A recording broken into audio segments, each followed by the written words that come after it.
Regan Slaymaker for Radiant.Green, and I have the pleasure to be joined by David Hunt, the CEO of Hyperion Clean Tech. David, how are you today? Yeah, all good so far, thank you. Good, I'm glad to hear it. I mean, we're at Solar and Storage Live 2023 in Birmingham. I mean, I've been talking to other people, I think it's at least tripled in size of last year, which is crazy because it was huge last year. But how is it for you, obviously, being back at Solar and Storage Live at the scale it is this year? Yeah, no, absolutely. It's great to see, back on, growing again after the sort of pandemic hiatus. But I've been coming to the show for the best part of 10 years. So first and foremost, it's just great to connect with so many contacts, clients, and people that I've known, and some of the OGs from the solar industry. Perfect. I mean, I'd like to, I'm sure you can introduce me to a few more of the OGs in the solar industry. That would be great. So we'll jump straight into it. So for those that that don't know what Hyperion Clean Tech do, and kind of how else do you guys benefit the solar and storage industry as well? So we work, just very potted, I started a solar business in 2007, which is my first introduction here, but my career before that was executive search, headhunting. And when I exited the solar business, I founded this business, Hyperion. So we headhunt purely for clean technology companies. That's solar, battery storage, e-mobility. And so many of our clients are here, and we support them in their growth by hiring C-suite, VPs, heads of, leadership roles for these companies as they scale and grow. Perfect. I mean, obviously you guys headhunt, obviously C-level operatives. You don't just do kind of, I don't want to say normal recruitment, because I'm offending anyone there, but kind of obviously where you hire at such high level within companies, and obviously I know that powerful women are a big part of Solar and Storage Live this year. Obviously diversity inclusion when recruiting is very important. How do you guys kind of ensure best practice and making sure everyone gets a kind of a fair shake when hiring for those C-level roles, when we know that diversity inclusion is so important?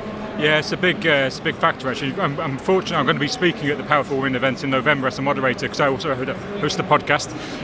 But it's one of the things we've worked hard internally at Hyperion and also with our clients around. And we were fortunate with hard work that in 2022, 42% of our hires were women, which, given they're all leadership roles in clean technology, which by definition is very much a male-dominated industry, was testament both to the intent of our clients and obviously some of the work that we did with organisations like Women in Science and Engineering, like Powerful Women, getting the opportunities in front of the right people, and also helping clients to not just desire the diversity within their boards and within their sort of leadership teams, but also equip them for that. Because one of the things, the bigger challenges is if you are a bunch of white dudes around a table, it's very difficult to present otherwise, and you shouldn't present otherwise. You've got to start somewhere. But making it a welcoming place and making it somewhere where people can see that they are going to be treated with decency and respect, and they are going to be valued. And once you start that journey, the first step is always the hardest, but once you've started that journey, then clients have really relished that to go on and further increase the diversity within their leadership teams and within their businesses. Definitely, I think when I was speaking to Georgina Worrell, the head of kind of Powerful Women, she was saying that education, especially at the beginning, is so important in kind of pushing for that change as well. I mean, obviously, with kind of the practices that you said there, and kind of obviously diversity, inclusion, and hiring at C-level C-level positions, how important is it for kind of Hyperion to be exhibiting at Solar and Storage Live, kind of not only kind of for your business, but also pushing that change along with some other great partners at the event as well? Yeah, it's always been important for us to be out and present in the community. As I said, it was fortunate myself and some of our founders were from the solar industry from an EPC perspective, so we already kind of knew a lot of people. But shows like this give us an opportunity to network and to be present and to engage with people. 82% of the people we hire aren't ever looking for a job. It's a case that they're open to opportunity, and it's for us to find that opportunity for them, or to tap on their shoulder when the right opportunity arises. So being present in the community is really important. Shows like this and others that we attend, myself personally and many of the team will attend, because the network and the understanding of the trade, the understanding of the products, the understanding of the sector as a whole is really fundamental when you are trying to hire. Even when you start to hire people from outside of the sector that want to come in, which is a great thing, but having that great understanding and network within the sector, organisations and events like this where we can really just engage and be present and visible really helps both us, but obviously helps our clients as well.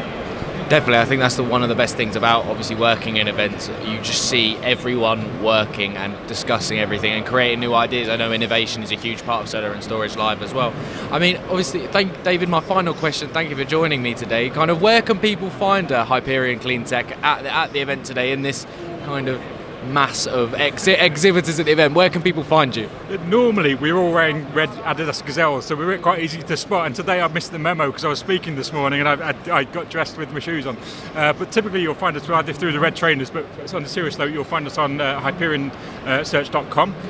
You'll find access to our offices in the UK. We work across Europe, we work across North America. But yeah, look out for either red trainers or come to the website or listen to my podcast, Leaders in Clean Tech podcast, and you'll find much more information about what we do, but also more about our clients as well. Definitely. Well, subscribe to leadersincleantech.com. leadersincleantech.com, and if you do, maybe you'll get a pair of the red Gazelles as well. But David, thank you very much for joining Radiant.Green today, and best of luck for the rest of the event. Thank you very much. It's been a pleasure.